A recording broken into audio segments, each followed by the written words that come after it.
గాంధీ ఆసుపత్రికి జబ్బు చేసింది. చదువు చెప్పే ప్రొఫెసర్లు లేరు, వైద్యం చేసేందుకు డాక్టర్లు లేరు. దీంతో రోగుల పాట్లు అన్నీ ఇన్నీ కావు. ఇంతకీ గాంధీ ఆసుపత్రిలో ఎందుకీ పరిస్థితి వచ్చింది? ప్రజా వైద్యంపై ఎందుకింత నిర్లక్ష్యం? ప్రభుత్వం వెర్షన్ ఏంటి? పేదల పెద్ద దవాఖానాకు జబ్బు చేసింది. హైదరాబాద్ గాంధీ ఆసుపత్రిలో వైద్యుల కొరత రోగుల పాలిట శాపంగా మారింది. దాదాపుగా అన్ని విభాగాల్లో సీనియర్ డాక్టర్లు లేకపోవడంతో వైద్యం సరిగా అందడం లేదు, అటు చదువులు సాగటం లేదు. ప్రతిరోజు గాంధీ ఆసుపత్రికి 2000 మందికి పైగా అవుట్ పేషెంట్లు వస్తుంటారు. ఇక్కడ 8 కౌంటర్లు ఏర్పాటు చేసి ఓపీ స్లిప్పులు అందిస్తున్నారు. వీటితో పాటు త్వరగా రోగులకు ట్రీట్మెంట్ అందేలా అభా యాప్ ద్వారా రిజిస్ట్రేషన్లు చేస్తున్నారు. గాంధీ ఆసుపత్రిలో మొత్తం 36 విభాగాలున్నాయి. ప్రొఫెసర్లు, అసోసియేట్ ప్రొఫెసర్లు, అసిస్టెంట్ ప్రొఫెసర్లు, senior residents, post graduates, house surgeons, UG వైద్యులు వాటిలో ఉంటారు. కానీ కొన్ని డిపార్ట్మెంట్లలో అసలు వైద్యులు లేకుండానే కేవలం పీజీ వైద్యులతో నెట్టుకొస్తున్నారు. దీంతో మెరుగైన వైద్యం అందడం లేదు. వాస్తవానికి రాష్ట్రంలో ఎంత పెద్ద ఆసుపత్రిలో పీజీ సీటు వచ్చినా వెళ్లకుండా పెద్ద ఆసుపత్రిలో వైద్య విద్య నేర్చుకోవడం కోసం ఎక్కువ మంది గాంధీని ఎంచుకుంటారు. కానీ ఇక్కడికొచ్చాక సౌకర్యాల మాట పక్కకు పెడితే వైద్య విద్య నేర్పేందుకు ప్రొఫెసర్లకు దిక్కు లేకుండా పోతోంది. ఇక ఆసుపత్రిలో 36 డిపార్ట్మెంట్లలో గ్యాస్ట్రోఎంట్రాలజీకి హెచ్ఓడి లేరు. ఈ డిపార్ట్మెంట్ కేవలం ఒక్క సీనియర్ రెసిడెంట్, 15 మంది పోస్ట్ గ్రాడ్యుయేట్లతో నడుస్తోంది.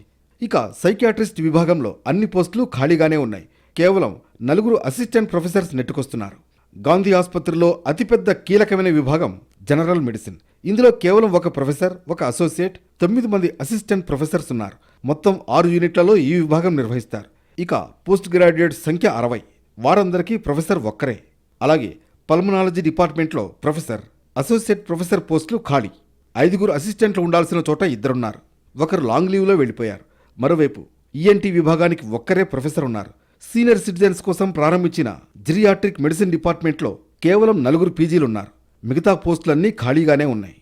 కార్డియాలజీ డిపార్ట్మెంట్ను ఒక ప్రొఫెసర్, 9 మంది పీజీలతో నడుపుతున్నారు. అతిపెద్ద విభాగమైన జనరల్ సర్జరీని 3 ప్రొఫెసర్లతో లాగించేస్తున్నారు. దీంతో సర్జరీలన్నీ పెండింగ్లో పడుతున్నాయి. రేడియాలజీలో కూడా పోస్టులు ఖాళీగానే ఉన్నాయి. ఇలా అన్ని విభాగాలకు సరిపడా ప్రొఫెసర్లు లేకపోవడంతో అకాడమిక్స్ మొత్తం అటకెక్కాయని వైద్య విద్యార్థులు లబోదిబోమంటున్నారు. వైద్యుల కొరత ఎక్కువగా ఉండడంతో సరైన వైద్యం అందించలేక ఇబ్బందులు పడుతున్నారు. అలాగే కనీస సౌకర్యాలు కూడా అంతంత మాత్రంగానే ఉన్నాయి. ఆసుపత్రికి ప్రత్యేక నిధులు లేకపోవడంతో పూర్తిగా ఆరోగ్యశ్రీ నిధుల మీద ఆధారపడాల్సి వస్తోంది. దాదాపుగా 9 నెలలుగా ఆరోగ్యశ్రీ బకాయిలు 51 కోట్లకు చేరుకున్నాయి. మరోవైపు గాంధీ ఆసుపత్రి సమస్యలపై ఫోకస్ పెట్టింది ప్రభుత్వం. దీనిపై తాజాగా మంత్రి దామోదర రాజనరసింహ సమీక్ష నిర్వహించారు. సిబ్బంది కొరత, డ్రైనేజీ, ఇతరత్రా సౌకర్యాలు, నిధులపై చర్చించారు. గాంధీ ఆసుపత్రిలో సౌకర్యాల కల్పనపై ప్రణాళిక సిద్ధం చేస్తున్నారు. ఇటు ల్యాబ్ల్లో పలు పరికరాలు రిపేరుతో మూలన చేరుతున్నాయి. వాటి గురించి ఫిర్యాదు చేసినా పట్టించుకోకపోవడంతో రోగులు ఇబ్బంది పడుతున్నారని ఆరోపిస్తున్నాయి ఆసుపత్రి వర్గాలు. మరో ప్రధానమైన విషయం ఏంటంటే నిధుల మంజూరు. కనీసం ఆరోగ్యశ్రీ ఉద్యోగులకు కూడా జీతాలిచ్చే పరిస్థితి లేదు. తాజాగా గాంధీ ఆసుపత్రి సమస్యలపై దృష్టి పెట్టిన ప్రభుత్వం పూర్తి స్థాయిలో అన్ని ఏర్పాట్లు చేయాలని కోరుతున్నారు.